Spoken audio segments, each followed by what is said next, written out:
let's get started. I know we have lots in store for you, so we're excited that you're here. My name is Margaret Bolton, and I am the CEO of College Solutions. I was a college '07 grad from UVA. I live here in Charlottesville still with my husband, who's also a UVA alum, and we are thrilled to be here with three of my friends and coworkers who also have experience in admissions with UVA, and they are all UVA alumnus, so it should be a fun night. So I'm going to kick it over to my colleague Stephanie and let her lead the way. Thanks, Margaret. Let me share my screen so we can get started, talk a little bit more about who we are. So you guys are here tonight for College Essays, Myths, Tips, and Tricks, which is something that all four of us are actually very passionate about. Let me make this full screen. Come on, full screen. There we go. Come back. All right, well, there we go. Okay, so let me introduce myself, and then I will have my colleague Anna introduce herself as well. My name is Stephanie Coberly-Pluta. I currently live in Richmond, Virginia. I also graduated the same year with Margaret, class of '07. Italian and history. I have a kind of funky background, but admissions was my first job, and I've kind of come back to it after a few years of teaching fun old languages.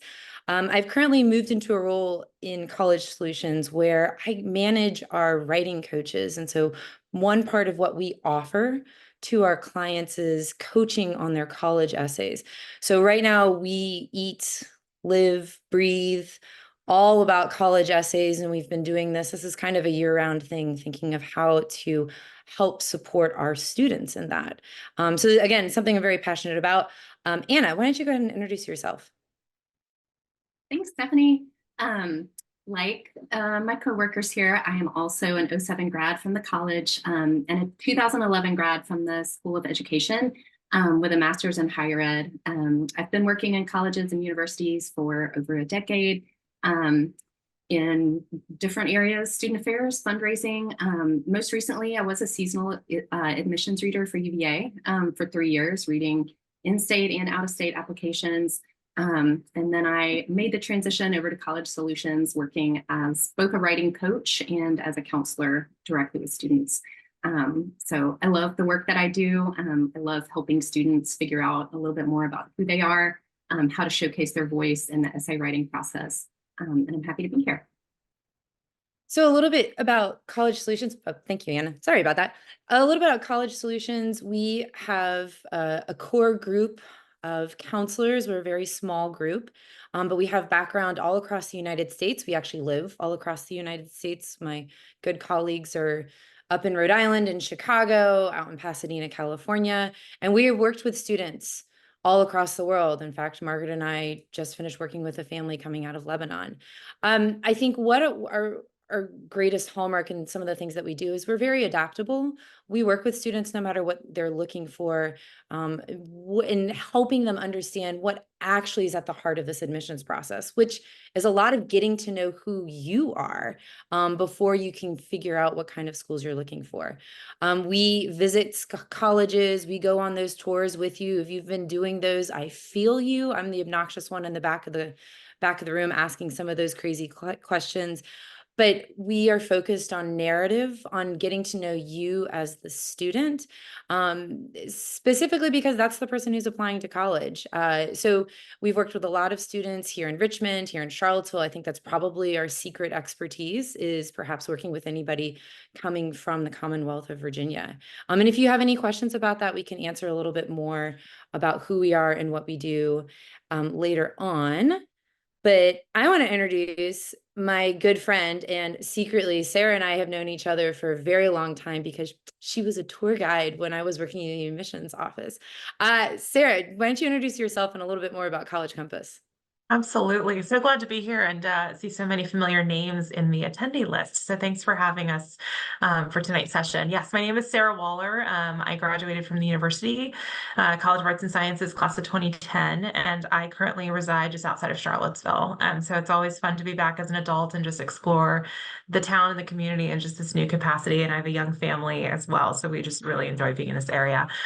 I've been with the Alumni Association now for going on 13 years, and I've been with the College Compass program, formerly titled the Admission Liaison Program, for the majority of that time. And so College Compass is really an optional preparatory resource for alumni families who have high school students who are starting to think about the college search process, right? So we offer a variety of resources that range from individual advising appointments, which I think are kind of what a lot of families really get excited about. So we are able to connect with students as early as summer after their freshman year of high school, and then we meet with students as late as fall of their senior year.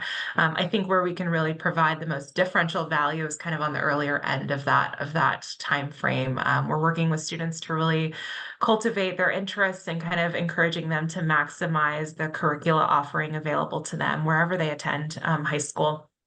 And so we offer those individual advising appointments I just spoke about.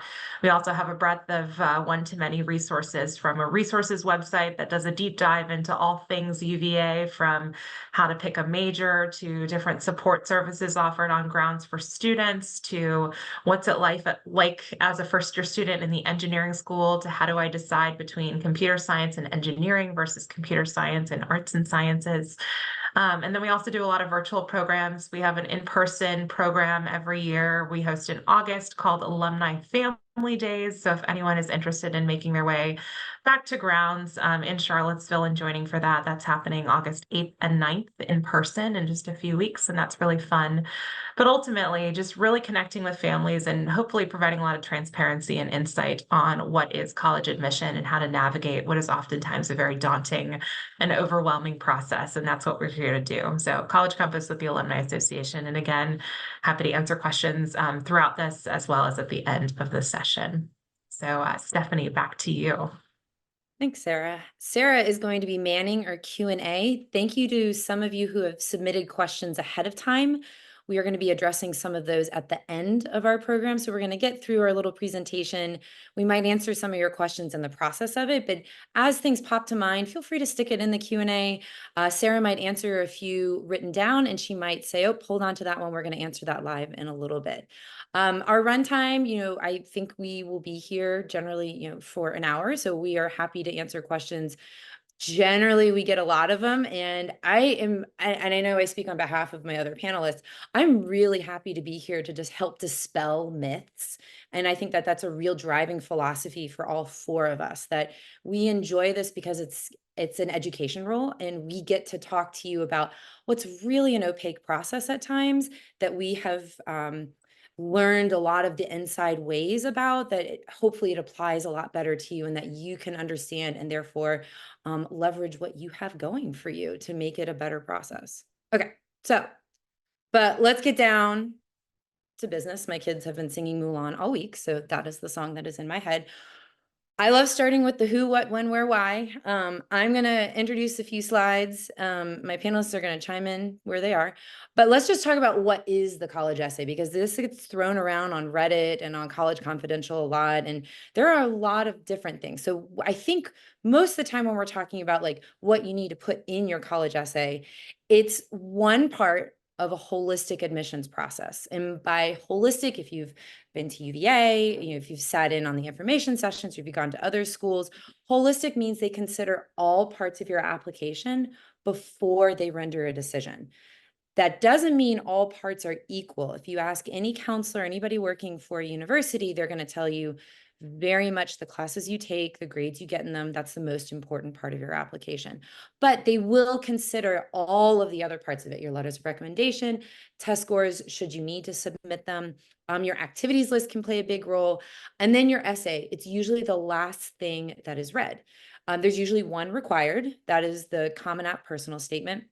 If you are applying to a few other schools, like out in the University of California system, or if you're applying to Virginia Tech, they have a different process. Virginia Tech actually does not read the personal statement. They have 4 short answer questions, same with the University of California program. But just about every student I've ever worked with or ever met with has to at least fill out one 650-word personal statement for their common application. So that one is the big one that most people refer to. Then the next part of it is many schools require supplemental essays, and these are particular to each school. So Georgetown's essays are going to look different from UVA's essays, which are going to look different from Mason's essays, and you kind of, feel it out. And that's because every college has different priorities for what they want to get out of an essay. So you'll see some supplemental essays say, why do you want to go to this school? UVA used to have more creative ones, which was, what was your favorite word and why? So sometimes they want to see, are you actually interested in us? And sometimes they're looking for, what is your thought process? How can you write? So those supplemental essays, they can play a larger role. For the most part tonight, we're going to be addressing that personal statement because that's the big one that everybody is talking about. Also going to supplemental essays, some schools have none. Most schools average, it's generally about 1 to 2, but then when you get to the highly selective schools, you can see up to 8. So something to keep in mind as you're like, oh, I'm going to apply to all the Ivy Leagues. A lot of them ask a lot of questions, and that takes a lot of time. Okay, so we're going to talk myths. I think I start with the first one. So we're going to give you a few myths and kind of dispel them for you. And then we're going to move into some tips to take on, and then other things. I separated out tips and tricks later on in our slide deck. So first question, a good essay can be the reason I get in. Okay, so we're going back to what I said before about the college essay, about being part of a holistic process. Holistic does not mean all parts are equal. You think about it, the purpose of you going to college is for you to excel academically. So all colleges are going to put more emphasis on your academic program, the classes you take, the grades you get in them. Academic rigor does count. The courses and grades by far are going to be the most important thing. I will say that a good essay can take a right on the border waitlist student into the accept. And I can remember lots of circumstances where I get a student where they've got good coursework, they've been taking their AP, IB classes, that they've been getting really good grades in them, that they've been involved in their community, they show interest in their community. And again, community can be defined as your school, your surroundings, nationally, internationally. And maybe it's, their activities, they're okay. Maybe they aren't as strong as other students. And then I get hit with an essay that's thoughtful, has a voice, it's written from the perspective of a student. It shows really clear theme. So what? Basically, what happened and why does it matter? Not just regurgitating an activities list. And I remember writing down on applications, wow, such a thoughtful essay. So if you are right there on the border, a good essay is going to push you up there. Oops, I think I just went backwards. Oh. Yes. All right. So our next myth is about topics. And I feel like a lot of students get really bent out of shape about, what do I need to write about? What should my topic be? So some students may think that, oh, well, there are certain things that they definitely want to know about. There are certain topics that are like forbidden that I shouldn't write about. This is a semi-myth. It's really personalized to the student. So, in our process, when we're working with students, we go through a whole brainstorming process of, what is it that is important to the student? What do they value? What are some characteristics about them that we could highlight in the essay, that we could showcase, more individualized and more personalized than, what this topic is going to be. Admissions readers have read every topic under the sun. So you're not going to surprise them. You're not going to pull a topic out of your hat that they haven't seen before in some form or fashion. But what you really want to focus on is coming up with a value or a characteristic that showcases something positive about you. And then, there will be some topics that best showcase the student, and some that maybe don't showcase the student. So in that case, there are probably stronger topics for certain students than others, but forbidden, I would say, is a bit of a myth. Yeah, and to kind of piggyback on what Anna was saying, we spend a long time allowing our clients to brainstorm, spending a lot of time in thinking about all possibilities and really fleshing that out. Frequently, Margaret and Anna, back me up here. Frequently, the first topic is not usually the one students will go with. It might be, but usually it's a topic that's been suggested to them, or it might be something that's close to their heart. But I also will say that sometimes students think that this essay needs to be a form of catharsis. Like, I have written this, I am talking about something very serious in my life, and by writing this essay and pushing this in front of the admissions reader, I am writing this for myself. That's semi-true. That's where you get into a problem where you might be writing about a topic that's not going to be amenable to admissions reader. At the end of the day, they're going to see your activities list, they're going to see your letters of recommendation, they're going to see the grades, everything that you've done, and this is your lasting impression on them. So you want to make sure that that characteristic, that value is what comes through. So some students are able to write about difficult topics because they've had time to process about it. And I've had some very wise students that have had some very big challenges in their life that choose not to write about them. I always tell students to steer clear of the word should. I should write about this because it'll make me sound smart, or I should write about this because my dad thinks it's a good idea. Should not be in the discussion of an essay topic. It should be what is, the student is excited to talk about within reason. No curse words, I'm careful with just the video game essays, but every topic has kind of a wonderful tune if you can be authentic and personal. So I try to steer students and parents away from the word should. Actually, Margaret, you and I have worked with a student that wrote an amazing essay on Dungeons and Dragons. True. Mother was horrified. Student ended up at the college of his choice. It was beautiful. It really was. It was a wonderful one. Okay. I think this one's me. Some prompts are better than others. So the common application has prompts, and I list all of them here. There are 7 of them. We get this question a lot of which ones do admission readers not see? And so maybe I should answer those. These are starting points. And in fact, we used to start college essays with our students without even looking at the prompts. That we used to start with, let's just go on topics and characteristics and values and put all that together. Because you see lucky number 7 at the bottom here, share an essay on a topic of your choice. That's a great one. And in fact, I can't remember ever looking at the question as an admissions reader and judging the essay according to the question. If you are going to pick a question, you do need to answer this, but these are supposed to just kind of help you brainstorm. In fact, we can go into the tips section about how you can use these, the Common App prompts for brainstorming.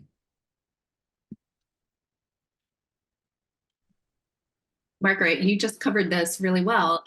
A good essay should be about leadership. It's just not true. Stephanie's referred to the activities list a couple of times. So as many of you know, so this will be a list. Right now, there are 10 slots on the Common App where students can input their extracurricular, community service, summer employment history, and all kinds of extracurricular involvement into the Common App. So all of their leadership experience is going to be documented there. So, you want to encourage your student to not rehash something that's already going to be listed on the activities list.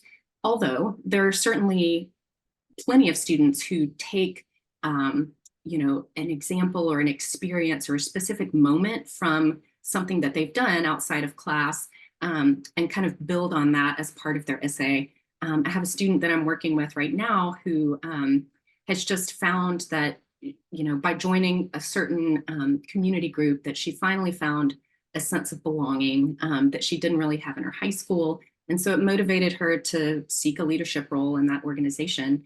And so she's writing about that, but not from the frame of, my leadership is kind of the focus of this essay. It's more from, because I found a sense of belonging here, I decided when I became a leader in this organization that I wanted to promote unity and bring the group together because of what I found here. So really always kind of going back to those personal values and characteristics and kind of really extrapolating from there. And I love that line. Leadership is not a value. There are values within leadership, and everybody can talk about what values each leader has, but that is a great line. Okay, this goes back to the forbidden topics one, but I don't know why. This is the question that I get more frequently than ever. No one wants to read an essay about camp. Like, I go off to camp. I've learned a lot about camp. I just want to dispel this, and this might be a hot take, because I think there are some people who disagree with it, not necessarily on the admission side, but camp and your time at camp, whether it's a week or it's 6 weeks, that can be a very moving experience. And a lot of students end up being camp counselors. They learn a lot about themselves, working with younger students, working with sleep deprived other high schoolers just like them, bad managers. Like, it's its own little microcosm, but it's a lot of independence. So there are some wonderful values that many of my students have learned from attending whatever summer camp it was.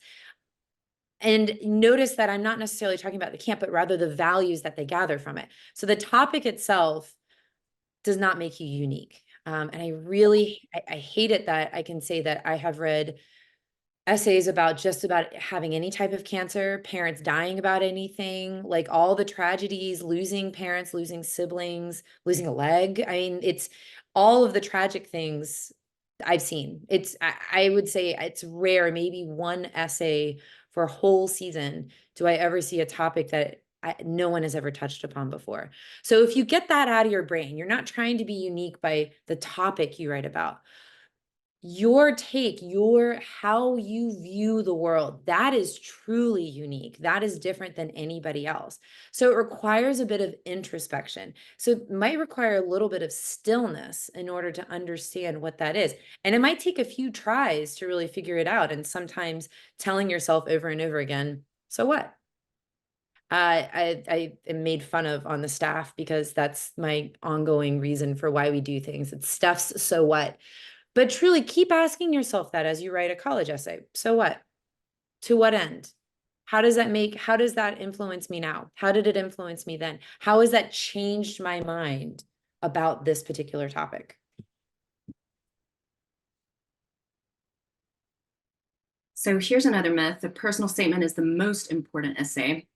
Stephanie mentioned this briefly earlier, but this really depends on the school. As she mentioned, Virginia Tech does not read the Common App personal statement at all. They focus on the 4 supplemental essay questions that they ask all of their applicants. But we encourage our students to use the same process, whether it's the Common App personal statement or the supplemental essays. Supplemental essays can certainly be a way for students to demonstrate a little more personality than maybe they could in the longer personal statement. I like Wake Forest's top 10 lists. That's always a fun one to work on.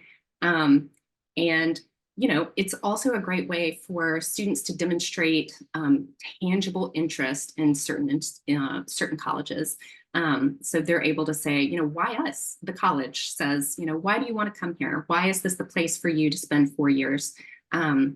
And students can really be descriptive and bring in those really academic and extracurricular reasons that they can see themselves on a college.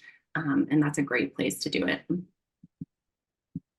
Just to add that, think of those of you interested in pre-professional tracks, engineering, nursing, business.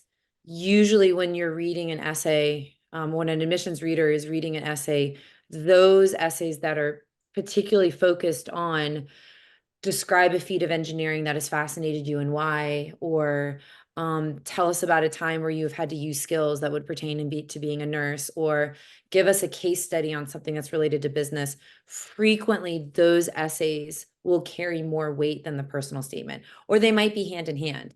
But I can recall several times, and I think Sarah could probably back this up as well, that engineering essay for UVA, at least it used to be, a center point, that they wanted to make sure that you were, engineering focused, practical focused, and not just necessarily STEMmy, and wanting to go particularly, you could do biology, but maybe you thought engineering school was a little easier to get into.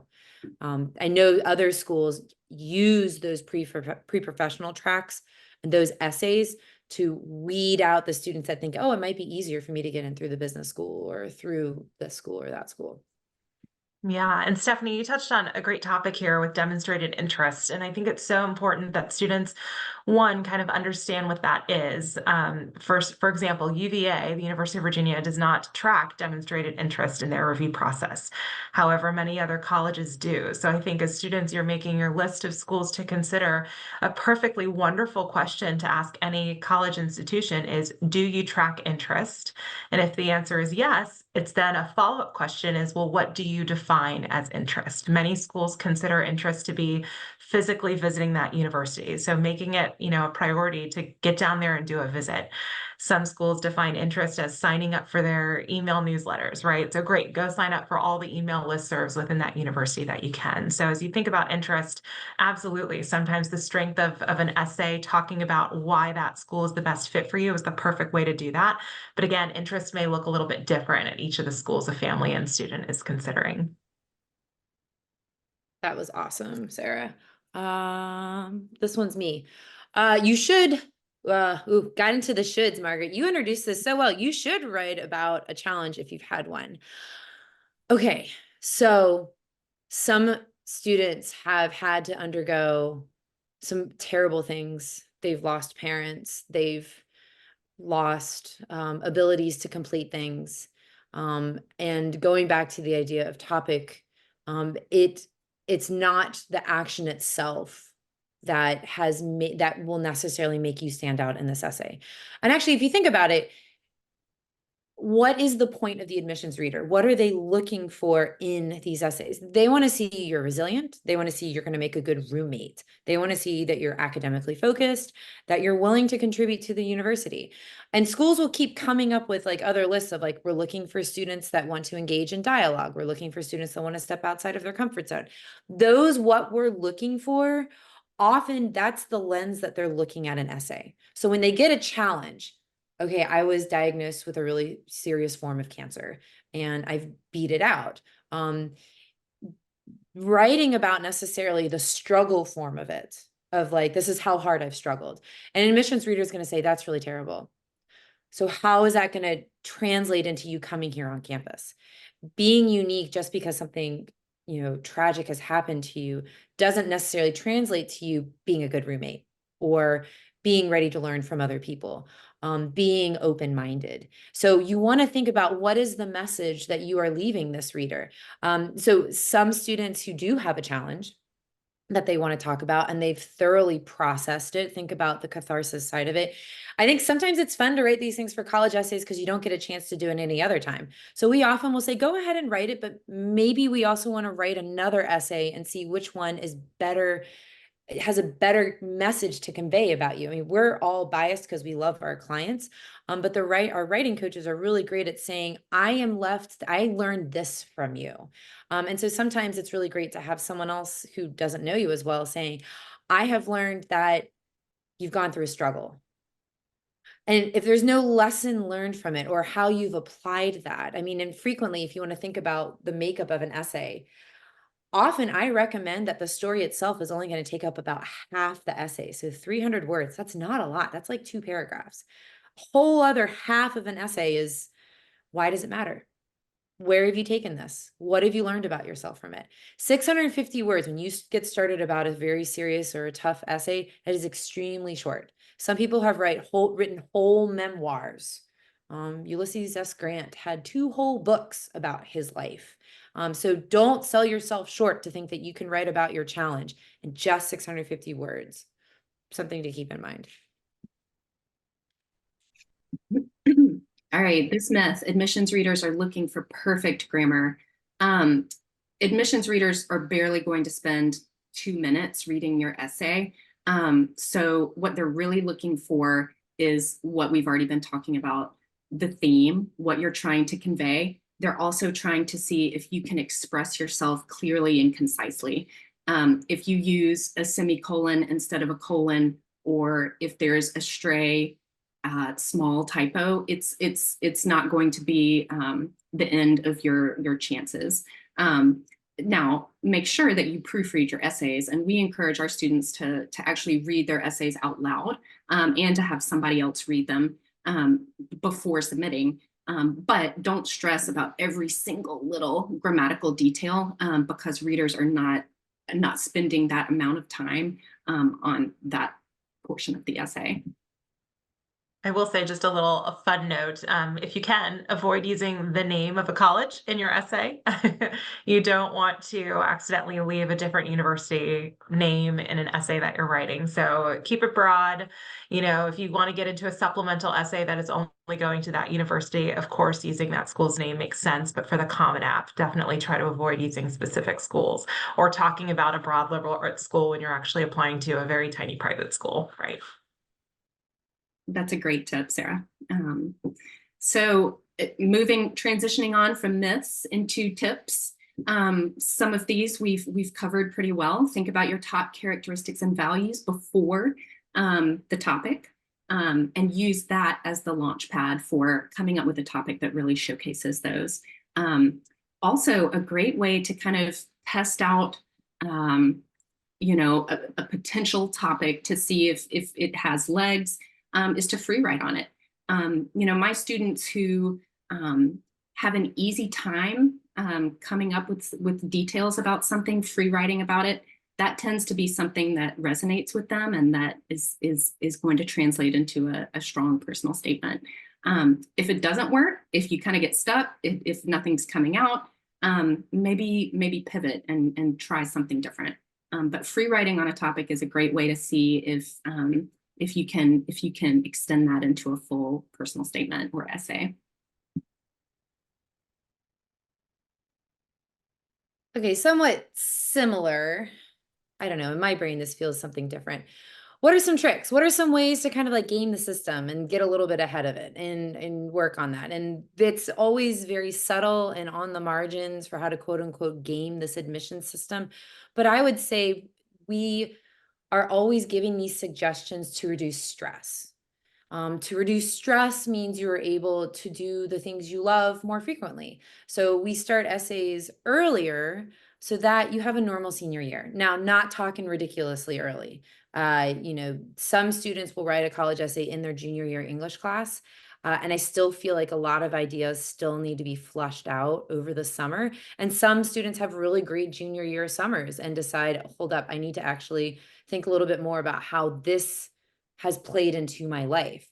So it's a bit of an ongoing process, but you definitely do not want to wait until midway through fall of your senior year while you're trying to apply to schools, trying to get these applications in, that you also are trying to just do your senior year. And some students will pick up all these extra classes. So you've got a more rigorous curriculum, you're applying to colleges, and gosh darn it, you just want a plain senior year to say goodbye to everybody. There's a lot of emotions there. Maybe your boyfriend, girlfriend's there too, and they're also selecting colleges. There's so many extra stressors that people don't normally talk about when it comes to this college process. So the essay is one of those things that is best written in stillness. I mentioned that ahead of time. And where do you find that? Often in the calm of the summer, frequently in just kind of letting it happen. So going back to the free writing idea, what I used to, when I did essay workshops when I worked for UVA, is I would have students just start writing down things they loved. What were things that defined me? Like if you could look around your room, what are things that are inherently part of you? For me, swimming, a Latin textbook, just what are things that I love and I could talk about for an hour. That's a really great way to get you to think about, if I were stuck with people and someone brings up a topic and I just light up and I want to talk more about it, what are those topics? Everybody has them, even our introverts among them, that, if we bring up like a favorite book, a favorite TikTok channel, I'm really broadening this out. You can take some of these topics and just start writing about them. What do you love about it? What is it you love about lacrosse? Why do you love lacrosse? Just start writing your day. It's like I can smell the grass right after they cut it and I'm still kicking all the clods off of my shoes. Like you can really give some great images about it. We have a lot of students that sometimes want to start the process being like, wait, is this the right topic? Wait, is this the right topic? Is this the right topic? So a lot of this free writing gives this openness to be able to kind of take the stress out of, hey, this isn't so serious yet. I'm kind of test driving a few cars before I actually buy one. So using that time, I mean, I suggested you try like at least 3 times a week, 15 minutes a day over the summer on a different topic every time. If you're struggling with structure, I struggle with structure. My head is in the clouds half the time. I love coming up with topics. Now, how I talk about the topic is difficult. Instead of outlining, I suggest free writing and then what's called reverse outlining. You look at what you've written and you summarize, and you've separated it out by like 5 or 6 paragraphs. And reverse outlining is you write a 1-line summary for each paragraph that you've written. This is a great way to see, are my transitions there? Does it make sense that I talk about, I was first started taking Latin in 9th grade. Next thing I know, I'm in AP Latin. And then I was going to visit my uncle. Whoa, where did that come from? Sometimes we don't see it when we free write because it makes sense in our brain because all of our brains we're going in different directions, but write everything out. And then if you have to, what I highly suggest is admissions readers have to sum up your essay in 1 sentence. Can you sum up each paragraph in 1 sentence? And does it feel like a natural flow of a story? It's a really great exercise. I make all of my writing coaches do it when they have a difficult essay that they're like, I just don't understand what the problem is. You reverse outline it and you are like, oh, this is an extra paragraph. We're talking about eating sushi when the rest of this is talking about diving off a block at swim team. Okay, sushi essay might need to be its own thing. And sometimes we like to talk about too many things at once. And there are 2 essays kind of mixed in there that you want to talk about being on swim team and being a coach. And maybe those are 2 separate essays that you have to peel apart. So highly recommend it. You can even Google what reverse outlining is. It should help you there. Anna hinted at activities lists. This is basically the student form of a resume. Do this before you start your college essay. You can do your activities list right now. You can see the setup of it. It asks for position, organization name, description. You have only so many characters to fill that out. But if you get your activities list nailed down, you'll know what the reader is seeing before they see your essay. And frequently in the essay, you want to over-explain. You want to give context. You want to tell them how you got to the situation where you're even taking the penalty kick at that time. Sometimes that context it's extra. We don't need all the extra context. We don't necessarily need to know what you had for breakfast 2 days before you took the penalty kick. And I'm exaggerating by all of this, but it's a way of seeing, okay, they already know that I was captain my senior year. So I don't necessarily need to repeat, okay, I was elected captain my senior year. Okay, cool. You just saved 25 words right there. So activities lists are obnoxious. They are hard to get through. It is a lot of details. You can do it today, and that's part of your application. Totally worth your time. Okay, maybe one of the most important slides here. Yes, I know we have a lot of parents out there, and you are a crucial part of this process. You're a key support for your child going through the process, and I know that there's a lot of stress. We recommend, based on our years of working with students and parents through this process, to be positive whenever you can. Try to set aside some time every week, whether it's at dinner or a dedicated Friday movie night that you all spend together. Set aside that time to talk about college, and then don't talk about it the rest of the week. We have found that helps students. It helps with the lines of communication. The student doesn't feel like it's something that they need to keep explaining or talking about day in and day out. And incorporate something fun with your rising senior as well, so that there are other things besides college going on. It is a trying process for everyone, but it's ultimately your child's process. They are the one going to college. Let them take charge of this essay. This is supposed to highlight their voice, highlight their values, their characteristics. Suggestions are welcome. I actually had a parent in an essay meeting the other day who suggested a quality that the child had not thought of. And it was really helpful and kind of framed the rest of the conversation. But there's so much pressure on every side for students in this process.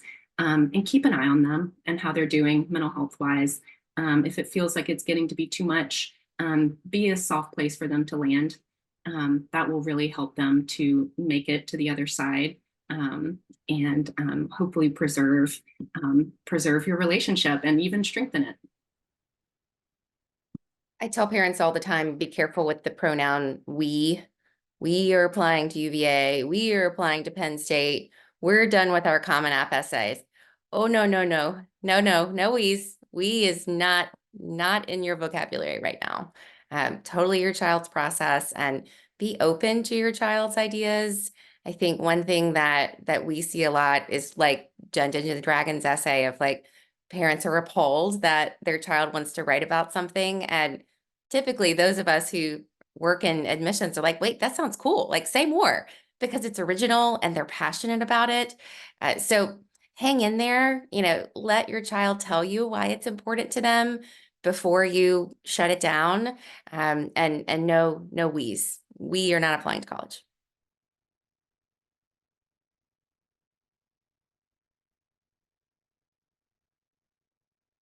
Actually, with that, I'm going to go ahead and address a few of the questions that you guys have sent in.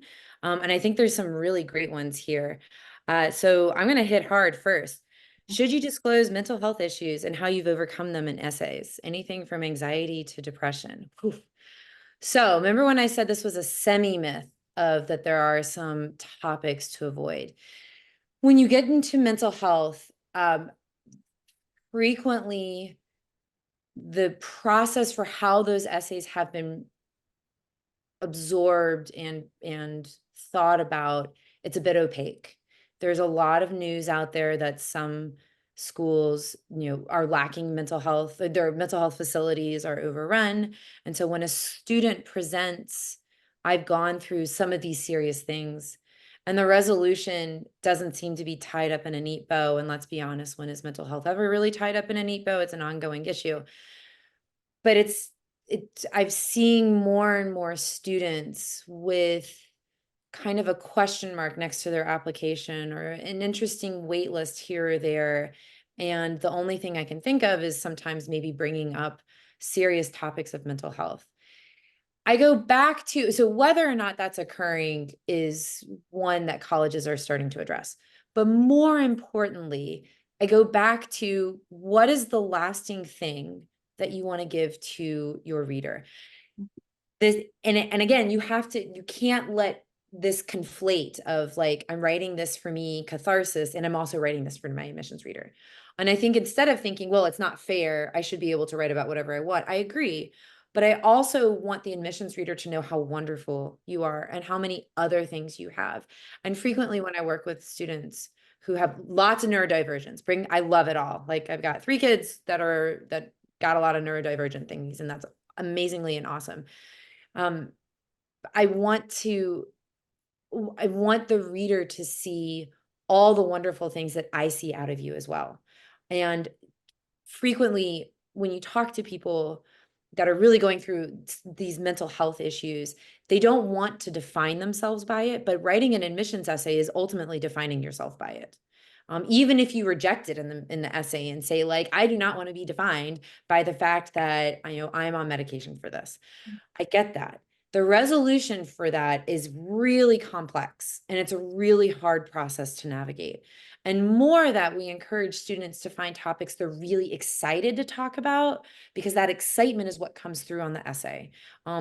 All of the other wonderful, beautiful 99 other things that you could talk about that show off the wonderful parts of you, that would be the lasting impression to an admissions reader. It is really, I could count on one hand how many times a student has talked about a mental health or a difficulty like that and done it, what I would say, successfully. And in a way that you have to kind of show wisdom, a lot of wisdom. And honestly, most of my wise students will say, I'm not done processing. This is going to be, and again, don't sell yourself short. I don't see how a lot of those mental health issues can really be talked about in 600 words. It's so complex, it's deep, it's interlayered with other things. And I also find that sometimes it gets a little conflated, that you can say diagnosed with depression, that's one thing, but having low and depressive states, like we do have to be somewhat technical with what are the issues that you are particularly suffering from. So I give you all of that to the person who submitted that and saying that it is a very delicate situation. And I hope that I was able to provide context. And if Margaret or Sarah or Anna want to chime in on this one, go ahead before I move on to the next one. You nailed it. It's a tough one, and I really feel for Anna can say she's read a lot of them, right? Anna was a reader during COVID. I'm sorry, I'm talking about you and you're right here. And she's read a lot of them. Again, it's that you want to think about how many other wonderful things that you can offer to the school. And that would be the lasting impression that you give to the admissions reader. Okay, Anna, should I use fancy words when I can, or just focus on conveying thoughts? How am I being authentic? Yeah, if you normally, the way you normally talk is using fancy words, then sure, you can incorporate those into your essay. If that feels stilted and not like it's your normal voice, then don't feel like you need to include them because that's what you assume an admissions reader wants to see. They want to hear your voice, truly. And it's really easy. I mean, like I said, barely 2 minutes, maybe, looking at your essay, things that, a student's voice when they are writing about something that feels really personal to them, that they really enjoy, that jumps off the page. A reader can see that. And again, they're not going to focus on your comma or your semicolon. They're not going to focus on, did you use a thesaurus for this word? They want to know if you're conveying your thoughts clearly and concisely, and if it feels like it's your voice. So I wouldn't spend too much time worrying about making yourself sound different. Sound like yourself. I'm going to be Debbie Downer again. How to leverage AI. Can you leverage artificial intelligence to help in the college essays, or what to avoid? So where's the ethical border? I'm pretty darn clear about this, and I'm kind of ready to fight whomever wants to be there with me. You shouldn't use it. Think of how admissions readers read these essays. They skim them. They're reading them quickly. What happens when you skim? You end up looking for patterns. You look for repeating words, you look for repeating phrases. It's just natural when you end up skimming. Artificial intelligence has been given tons and tons of word patterns to basically regurgitate more word patterns in a very unoriginal way. I know that there are some people that are suggesting using AI for brainstorming. I still think that that is crossing a line. In fact, some schools, I want to say it's University of Rochester is the one that comes to mind. And I know University of California brings this up. They are very clear in their application that if you use any AI in any part of the process, it's cheating.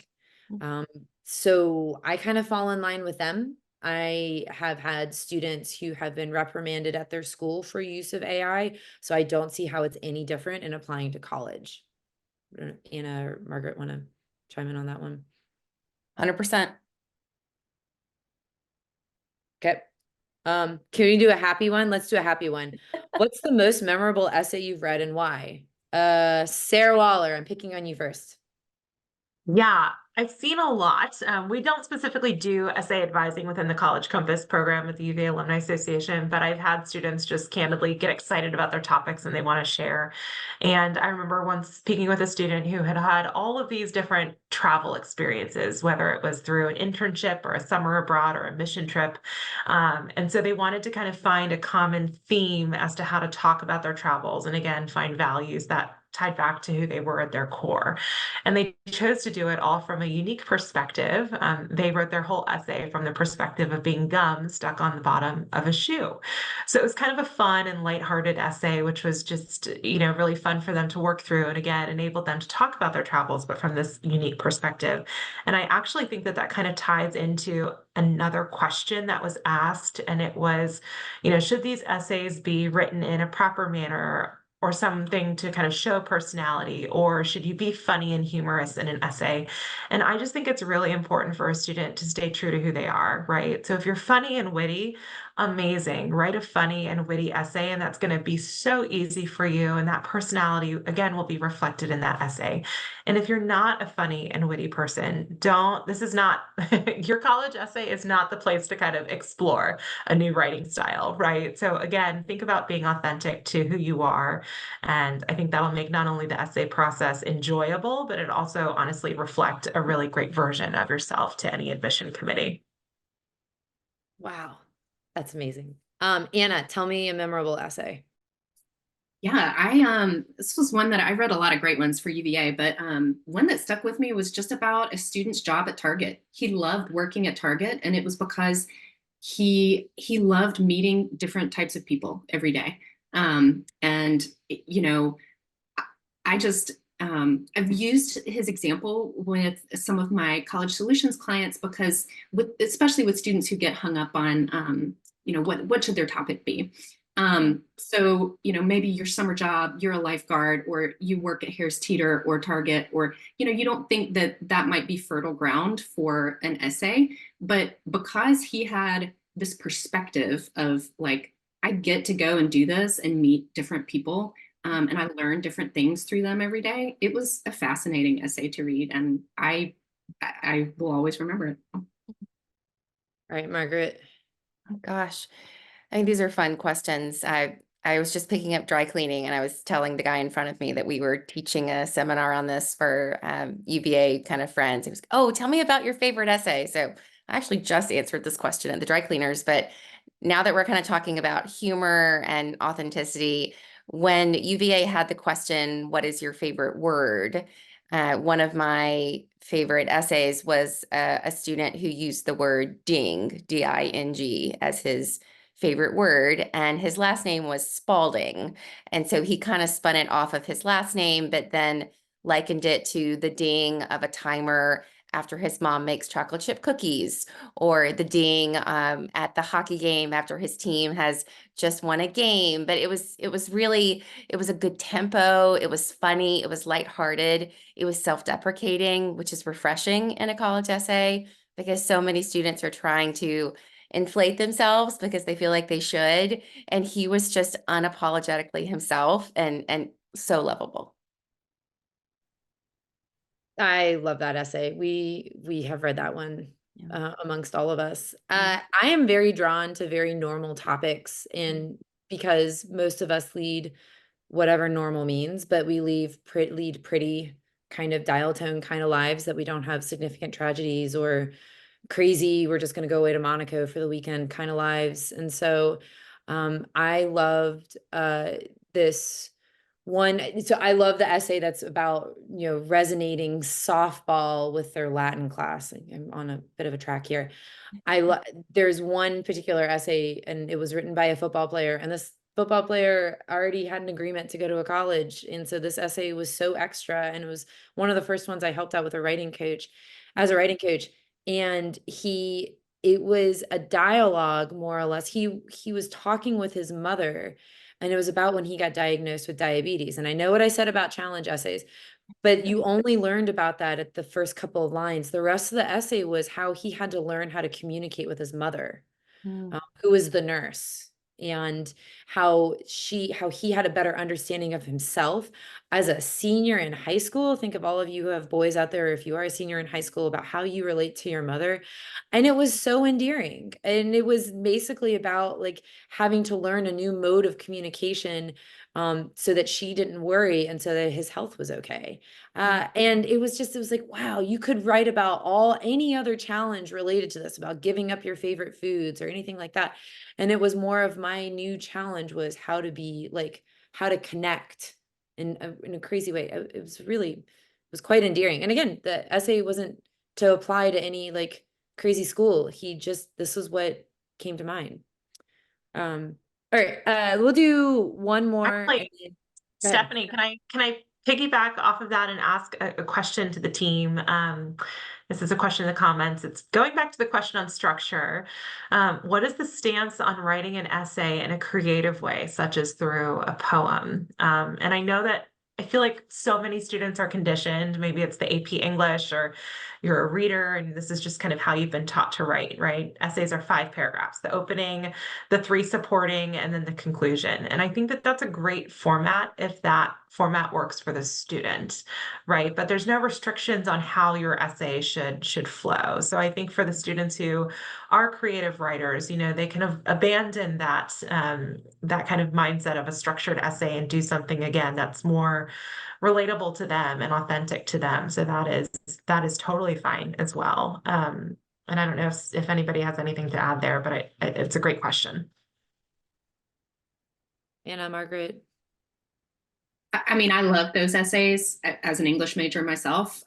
So yeah, I bring it on. If that's true to your style and you want to experiment a little bit with structure, I loved those essays. I just always ask the student to keep in mind that this is skimmed and it needs to feel natural to who the student is. And I agree. And we have met some very creative students. But sometimes the creativity would need a longer look at whatever composition they make up. So I'm all for a poem if it's one that can be read in 30 seconds and the gist is there. A great point. It's a great question, Sarah. Let me give one more of these, and if there are any other Q&As, we can do those too. Okay, hot topic. Should parents edit their kids' college essays? And this can broaden out to how much help should applicants get in writing their essays? Margaret, can I dump on you? Yeah, I always tell families I can tell when there is a parent in the family that it's an engineer or a lawyer, because typically those are the parents that get really itchy to edit a child's essay. And if you've read the writing of a lawyer or an engineer, I happen to be married to a lawyer, they write in very specific cadences or with, very technical language, and teenagers don't do that. So I discourage pretty much every parent I talk to from editing an essay. Even giving feedback on your child's essay is an emotional process because this is their life, this is their work. So just be thoughtful about how you approach it. Do I think you should ever red pen it or track changes? I do not. Usually because admissions readers can spot it 3 seconds, 4 seconds. Yeah, and as the manager of our writing coaches, there's a reason we don't call them editors. All of our coaches are trained to be rather Socratic. We ask thoughtful questions to draw content from students, and we really leave polishing more in a comment. In fact, we've kind of moved away from even tracking changes, and rather we will highlight a section and say, I think you could reword this. This feels a little bit awkward. Think about how you could change your subject in here or there. And it takes more time on our end, but it requires the student to think more about their specific writing. Again, all of us are very ethically driven. And I do agree that generally a lot of students are getting a lot of help on this, but I want to make sure that the student ultimately is owning this essay. So we do not, even within our profession, will not redline an essay entirely. Yes, we will point out grammar issues. We love grammar around here, but we will not sit there and cross things out and make the changes for the students. We can make quiet suggestions, but ultimately who's in the driver's seat? Sarah, do we have any other Q&A questions to answer out loud? I think it sounds like we covered most people's topics and questions throughout our live conversation and in the chat. So I think, are there any last questions, lingering questions before we kind of wrap up tonight's session? Any last pieces of advice from any of our panelists? Anything we didn't cover that you just want to leave off or bring on? I hope that students just have fun with essay writing, right? I think it's this big, daunting topic and thing that is looming kind of as students consider the college admission process. And it's not meant to be. It's hopefully fun, it's hopefully reflective. Again, I think admission officers are spending so much time reading objective things within your application. They're looking at your transcript and the letter grades and the testing scores. And so really essays are an opportunity for any admission officer to learn more about a student and their passions and what excites them and what makes them light up. So hopefully, this is a fun and enjoyable process for students. And so that's what I hope it is for everyone. Yes, that's great. Anything else, Stephanie, you want to add? Hey, Anna, did you have one? I'm good. I always like to leave any of the webinars we do with more colleges out there want you than don't want you. There are 4,000 institutions within the United States. That doesn't even include Canada and the UK, which has become very popular for a lot of our students on the domestic side. Thinking of yourself as being more in control and selective about the school for you, doing the research of looking into the programs that they offer, and honestly having the courage to walk on campus or on grounds and be like, this might not be my thing, and that's totally okay. I think it helps with your mental health to feel like you have more control, and we are all giving you saying you do actually have a lot more control than you think you do. Well said. So we will make the recording available to you guys.